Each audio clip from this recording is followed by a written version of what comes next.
দুর্বাসা মুনি কে ছিলেন? দুর্বাসা মুনি হিন্দু পৌরাণিক কাহিনী অনুসারে একজন অত্যন্ত প্রভাবশালী তেজস্বী ঋষি ছিলেন। তিনি ছিলেন অত্রি ও অনুসূয়ার পুত্র। পৌরাণিক মতে তিনি শিবের ক্রোধ থেকে উৎপন্ন আংশিক অবতার বা রুদ্র রূপ হিসাবে পরিচিত ছিলেন এবং তার ক্রোধের জন্য বিখ্যাত ছিলেন। সামান্য ত্রুটি পেলেই তিনি অভিশাপ দিতেন। এই জন্য তিনি ক্ষিপ্ত ঋষি হিসেবেও পরিচিত ছিলেন। তবে তিনি অত্যন্ত জ্ঞানবান এবং ঋষি হিসাবেও মর্যাদা পেতেন।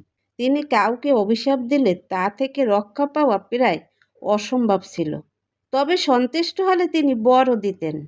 একবার কুন্তী ভোজের আয়োজনে অতিথি হিসাবে কুন্তী দেবী দুর্বাসা মুনিকে সন্তুষ্ট করেছিলেন, যার ফলে দুর্বাসা মুনি মন্ত্র দান বর দিয়েছিলেন, যার ফলে পাণ্ডবদের জন্ম হয়েছিল।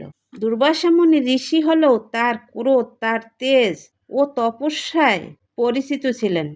তবে অভিশাপ অনেক সময় মানুষের বা দেবতার অহংকার চূর্ণ করে তাদের সঠিক পথে ফিরিয়ে এনেছিলেন। হরে কৃষ্ণ, রাধে রাধে।